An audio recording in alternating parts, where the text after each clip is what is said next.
So hello everyone, we are back with the next chapter of our biology section, which is control and coordination. This is the first part of this chapter and we'll wind this chapter in two parts. So all the notes are available in the description section, and for more study content you can always visit our website studyfiresuccess.com. So let's start with this chapter. This chapter covers everything about the control and coordination which occurs between our actions and our mind. So our nervous system, which consists of our brain, our spinal cord and the nerves, controls our each and every action and coordinates each and every action of ours. All the living organisms, including plants and animals, respond and react to external stimuli.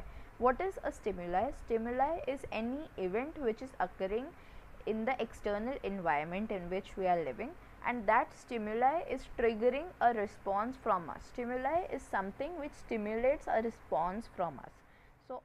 So all our movements, all our actions depends upon what is the external stimuli or external event which is triggering our reaction. So all the external events which occur around us acts as a stimulus to by which we are triggered and we make some movements. If we want food, there is some food material present in front of us. That sensation or the fragrance of the food material and the sight of the food triggers our body to grab it and eat it. So this is a very lame example of the external stimuli which are present around us and how our body is triggered by them and how movements are made. Therefore, there is a necessity to have some system for the control and coordination of various body organs. We know that multicellular organisms all have different and very complex respiratory, digestive, excretory and various different systems. So to control all these systems, we need to have a control and coordination system, some system which can control our actions. So in animals, this control and coordination of our body is done by the nervous tissues and the muscular tissues. Control and coordination is controlled by two systems. So mainly there are two systems which are responsible for the coordination in our body. First is the nervous system, second is the endocrine system. The nervous system is the system in which the nerves are working and they carry signals from one place to other. In endocrine system, there are hormones which carry signals from one place to another, from one body part to the other, stimulating the other body part to make some action. So endocrine system and nervous system are the two types of systems which are making or triggering these movements in our body. So moving ahead with nervous system, which we are going to study deeply in this chapter. Nervous system is the system of conducting tissues that receives some stimulus from the external environment, then transmits it into the body and then to other body parts, forming a network. So the nervous system, it does three jobs. Firstly, it receives a signal, it transmits the signal into an electrical or a chemical signal, and then it sends it to the other parts of the body, and in this way all the body parts are regulated and controlled. So it regulates the involuntary actions. What are involuntary actions? Involuntary actions are the one which are not under our control, we cannot control them, like beating of our heart is an involuntary action. Then it controls voluntary muscular activities, like if we move our hand, that is a voluntary activity, it is in our control. Then it is responsible for reasoning and remembering, the memory we have, the fact that we reason everything, why is this happening, how is this happening, all this is due to the nervous system. We have a brain which gives us the ability to think and to control our actions. It controls the reflex actions of our body, protecting us from any harm. So these are the four major functions of the nervous system. The nervous system, as I told you, comprises of the neurons, the nerves and the nervous organs. The two main nervous organs are the brain and the spinal cord. Now again we can divide the nervous system into two parts. First is the CNS or the central nervous system, and second is the PNS or the peripheral nervous system.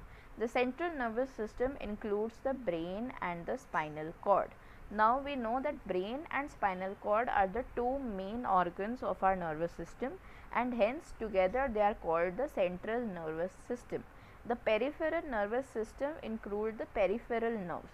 So all the messages from the brain and spinal cord are taken to other body parts by the peripheral nervous system. Peripheral nervous system includes the nerves and various other neurons which take these signals from spinal cord and brain to other body parts. So we have again two types of nerves. If the nerves are originating from the spinal cord, these are called spinal nerves. If the nerves are originating from the brain, they are called cranial nerves. So in this slide we have mainly covered what is the central nervous system, what is peripheral nervous system, and the two types of nerves found in the peripheral nervous system. These four are the main important functions of the nervous system. Now let's move ahead to what a neuron is. Neuron is the basic unit of the nervous system. Neuron is something which is present in our nerves, which is responsible for conducting messages and transmitting messages. So let's learn the definition. Neuron is a nerve cell which is highly specialized. Neuron is a nerve cell which is very specialized cell, and it is responsible for transmission of nerve impulses. What is a nerve impulse? Nerve impulse is what I told you. It is a message. So what if I have seen something, that message goes from my eyes to my brain. If I have seen something, that message goes from my eyes to my brain. But firstly, that message is converted into some sort of electrical or chemical signal which goes into our brain, because our brain can only understand these electrical and chemical signals. This is a nerve impulse. Such messages are nerve impulses.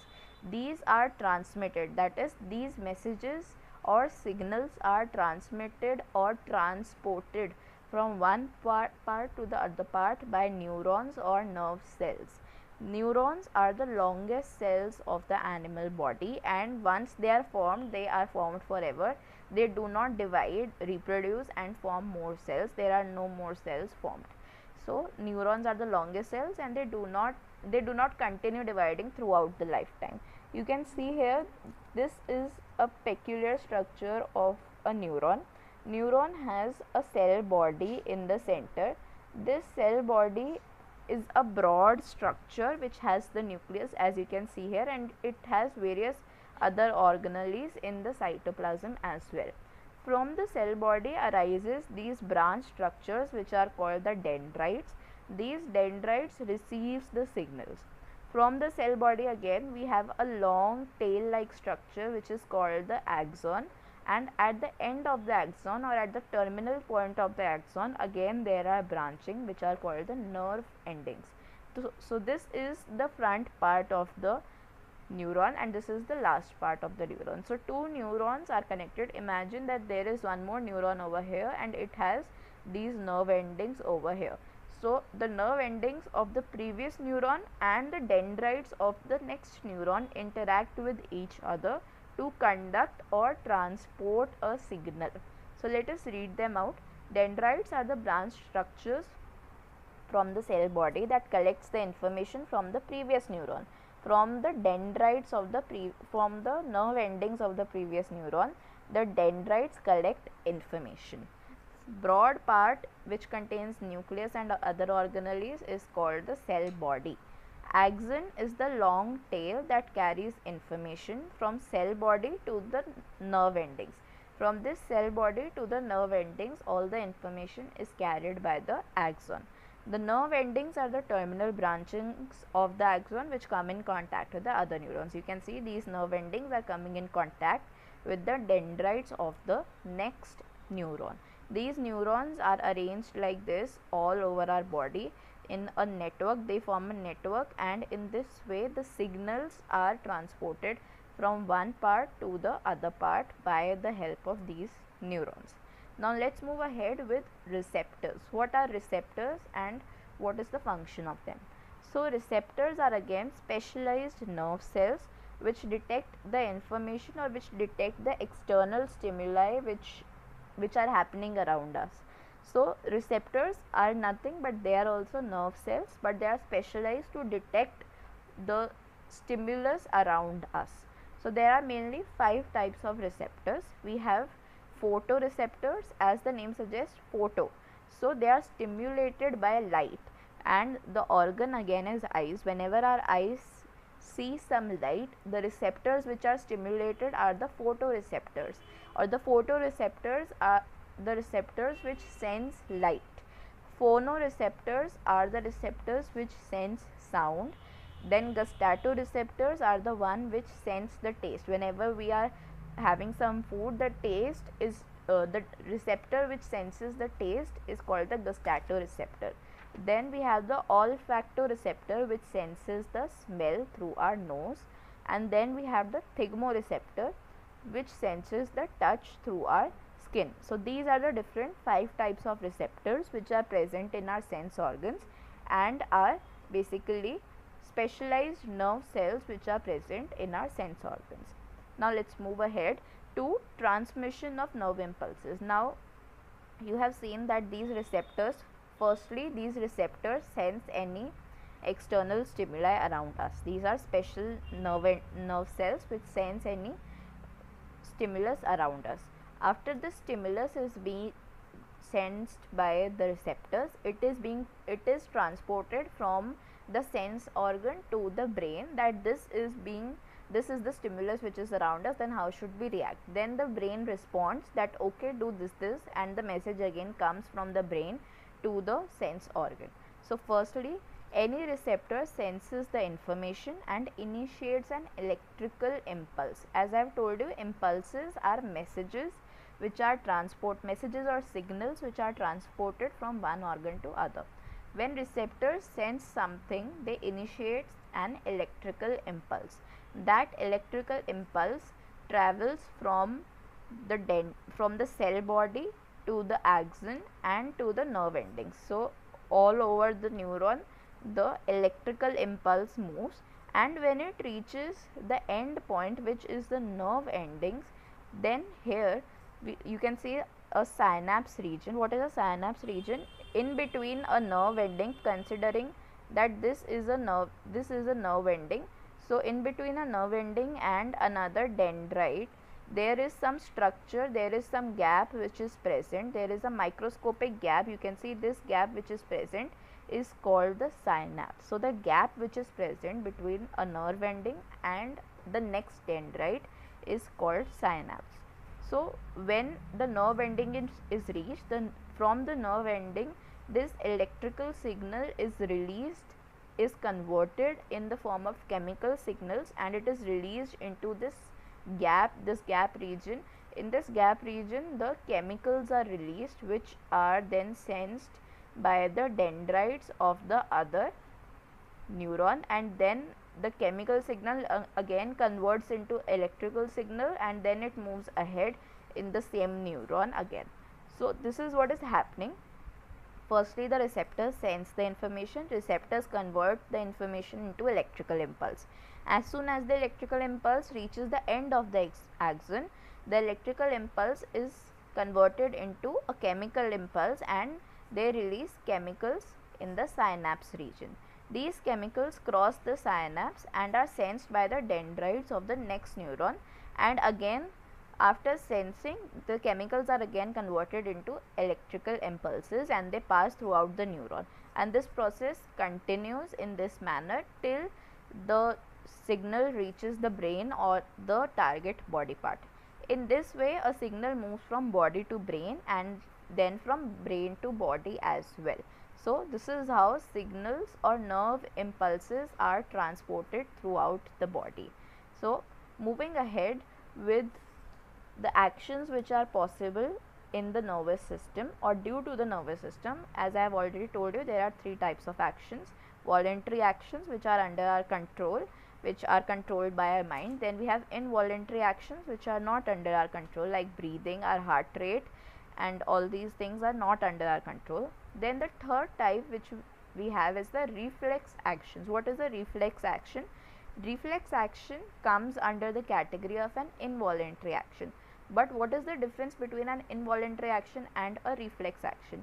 Reflex action is a rapid involuntary action which is done in order to protect ourselves from harmful stimulus. Now, during an involuntary action, firstly the stimulus is sensed by the sense organ, then the signal goes to the brain. Then the brain senses it and responds that okay, do this, and then it again goes to the target organ. But in case of reflex action, for example, if I have touched some hot cup, then this information quickly goes towards the brain, but it does not have so much time that it will go to the brain and then the brain will respond. This process will take a lot of time. Until then we can be harmed. For example, in this case our hand can be burned. But in this case, in reflex actions, this message is responded by the spinal cord itself. Even before reaching the brain, the spinal cord only responds to the stimulus and tells us ki, okay, respond to the stimulus in this way and remove your hand. So here the brain is not directly involved, but the spinal cord is directly involved, and spinal cord tells us how to respond to the stimulus which is being occurred, and the information later reaches the brain, which is stored in the brain. So let us see what is the procedure of a reflex action. The path that a nerve impulse follows during a reflex action is called a reflex arc. What is a reflex arc? Reflex arc is the path which a nerve impulse, means a nerve signal, follows during a reflex action. So for example, this person is touching this hot pan. There are receptors in the skin of this person. These receptors sense that okay, there is some harmful stimulus around us and we can be harmed by that. Then this signal is sent from the receptors to the neurons present in the hand to all towards the spinal cord, and later it is sent to the brain as well, but firstly it is sent to the spinal cord. The spinal cord has a relay neuron. What is the function of this relay neuron? The relay neuron receives the message from the receptors and from the neurons and passes it to a motor neuron to respond to the stimulus. So the relay neuron passes the signal or passes the nerve impulse to a motor neuron. It returns the signal to a motor neuron that okay, remove your hand as soon as possible. So this motor neuron again sends the response to the receptors all through the neurons over here to remove the hand, and then we remove the hand. In this way a reflex actions occurs. So stimulus is sensed by sensory receptors and sensory neurons to generate an impulse. Impulse reaches the spinal cord. In the spinal cord we have the relay neuron which receives this information and passes it to the motor neuron. The motor neuron then passes the signal to the target neuron or to the target organ. Then the signal reaches the muscles and the response is initiated and the hand is removed. Later this signal is also sent to the brain to store as memory. So brain is involved but at later stages, but for the response purpose only the spinal cord is involved in reflex actions. So this is what is the path of the reflex actions, and that path is called the reflex arc. Now the very important component of our nervous system is the brain. As I have told you, the brain and the spinal cord together combine to form the central nervous system or CNS. Peripheral nervous system are the nerves which communicate between the central nervous system and other parts of the body. So PNS, again I told you that we have cranial nerves and we have spinal nerves. Cranial nerves arise from the brain and the spinal nerves arise from the spinal cord. Brain is the highest coordinating center in the body. So the highest coordinating center in our body is brain. All the actions are under the control of the brain. It is broadly divided into three regions. So our brain is divided into three regions: the forebrain, midbrain and the hindbrain. You can see here this complete part is the forebrain. Here this white region is the midbrain, and this region around it is the hindbrain. And then you can see the overall brain is connected to the spinal cord as well, and it is protected. The brain is protected by the skull, because brain is a very sensitive organ, very important organ. It is protected by the skull. So let us see all these parts of the brain in detail. So the first part is the forebrain. The forebrain is the main thinking part of the brain, and the main part of the forebrain is this cerebellum. You can see this cerebrum is the main part of the brain, and it is responsible for controlling all the voluntary activities of the brain. It is also considered as a center for intelligence, thought, memory and emotions, because it controls our emotions, our thoughts, our memory and our intelligence. All is under the control of the cerebrum, which is a major part of the forebrain. Next comes the midbrain. Midbrain connects the forebrain to the hindbrain. It controls the reflex movements of the head, neck and trunk. So the head, neck and trunk, which means the body, the reflex movements are controlled by the midbrain and mainly by visual and auditory stimulus. That is, the two receptors which are under control of the midbrain are the receptors present in our eyes and the receptors present in our ears. That is, the photo and phonoreceptors are under the control of the midbrain. Then comes the hindbrain, which consists of the cerebellum, pons and medulla oblongata. So there are three parts of the hindbrain as well. You can see here the pons, medulla oblongata and the cerebellum are the three parts of the hindbrain. All these have different functions. The cerebellum is responsible for body movement and posture. It maintains overall, the hindbrain maintains the balance as well of our body. To maintain the balance, the cerebellum controls the body movement and the posture of our body. The medulla oblongata is responsible for involuntary activities. So voluntary activities are controlled by the forebrain, involuntary activities are controlled by the medulla oblongata of the hindbrain, and reflex actions are controlled by the midbrain. And pons regulates the rate of respiration. So respiration is an involuntary activity which is controlled by the medulla oblongata, but the rate of respiration, how fast respiration is undergoing, that is controlled by the pons region of the hindbrain. So all these are the parts of brain, and you should very well know all the functions of all the three parts of the brain. Then thank you so much for being with me in this video. We have covered half of the chapter and some part of it is left, which we will be doing in the second part of the chapter. All the notes are available in the description section, and for more content you can always visit our website studyfysuccess.com. Thank you so much for being with me, and we'll cover the next part of the chapter in the next video. Thank you so much.